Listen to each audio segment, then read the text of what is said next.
Hello, hey, welcome back to my channel. If you're on YouTube, if you're on my Facebook page, well then, good to see you here. I'm just using a little bit of kind of a black wicked color, wicked cretex in my airbrush, and I'm coming in laying a little bit of a drop shadow underneath these feathers, and then I'm gonna add in some highlights and stuff. Now this is on the tank. It is actually done with one shot lettering enamel, and it's done with like a pinstripe type brush, and I did the feathers out, and then I did a little curly Q in the front there that you can't hardly see, but I did the one shot first. I usually like to let it set overnight to dry, and then I come back in with my Wicked Cretex airbrush paint over top of it and add in shadows and stuff here and there. And then I can also still work with the Cretex with some highlights with a brush if I wanted to. I do it this way because it kind of adds a lot more texture, and because it really helps it to stand out better. And I had pinstriping on the other side of the tank, so I just used the one shot first. You wouldn't have to, you could just use Wicked altogether.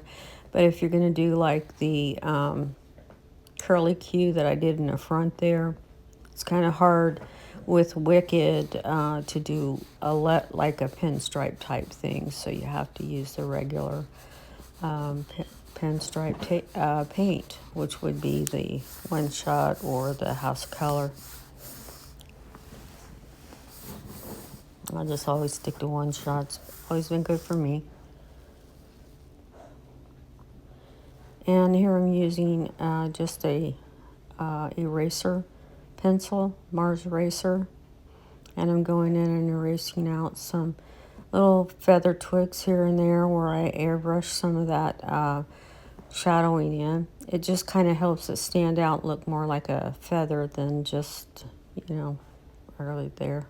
You got little highlights here and there when you erase out, and textures that's grabbing onto the lettering enamel underneath, so it really adds for a lot of little details and stuff.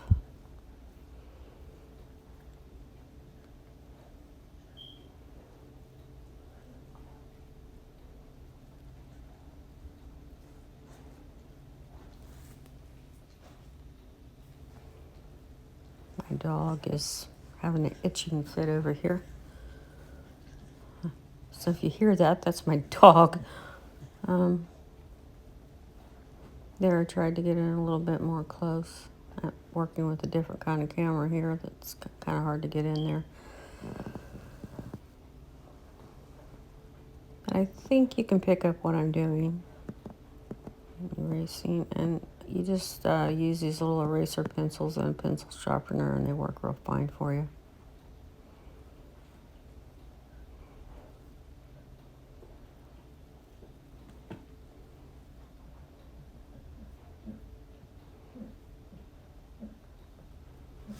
Barney, what is your issue?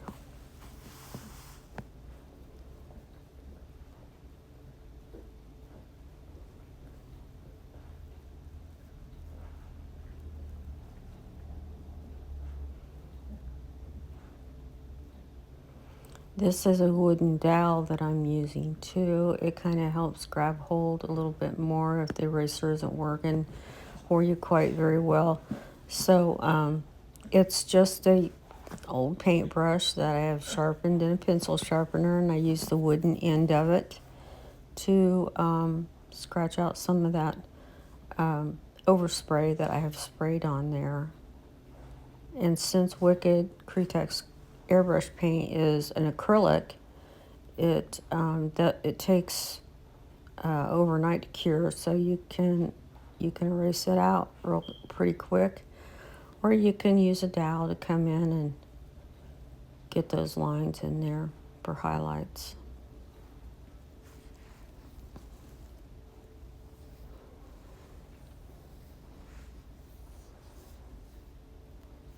I like this color blue on this bike. It's like a 1957, I think, color. It's pretty cool.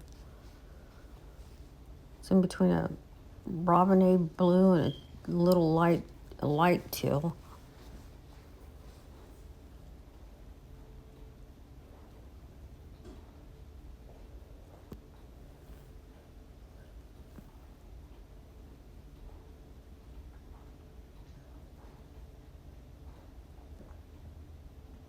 I don't know what I'm doing. Probably mixing paint. Forgot to stop the video.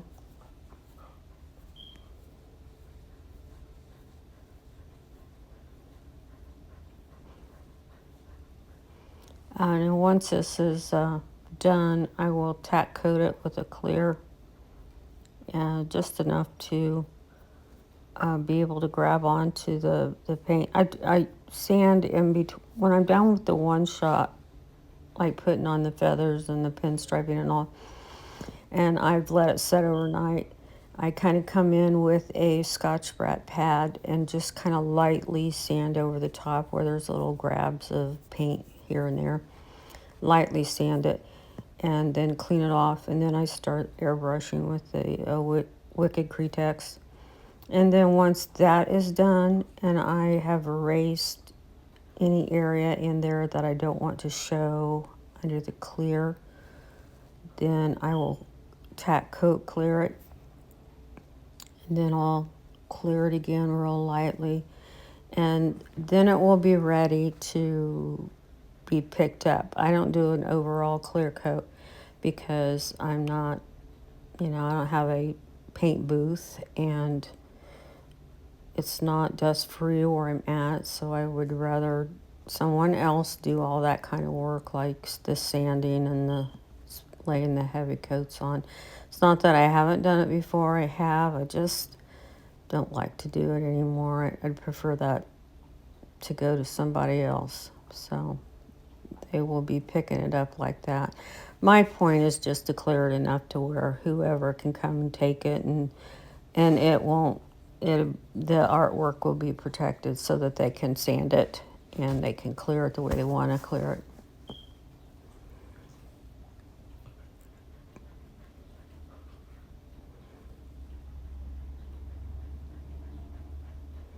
The reason why I tack coat clear before I hand it over to the person who ordered it is because if someone doesn't realize that your artwork is being done with a Cretex water-based enamel and they go to clean it before they spray a clear on it and realize that, oh, it's not protected, and they wipe off the artwork. And it's real easy to do, especially if they're going to clean it with a thinner or denatured alcohol. Is pretty strong, whatever they're used to clean the tank with before. If you rub real hard, it will take it off. So I just prefer to tack coat clear it. It's not clearing the whole tank. It's just basically just fogging over the artwork.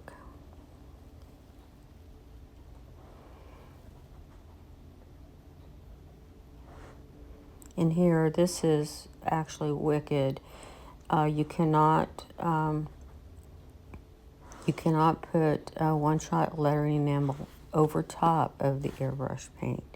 You can only put the airbrush paint over top of the one-shot or over top of any other kind of enamel or automotive paint.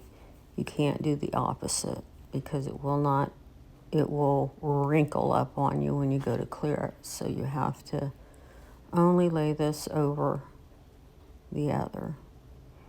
But this is not one-shot lettering enamel. This is Wicked Cretex Wicked paint.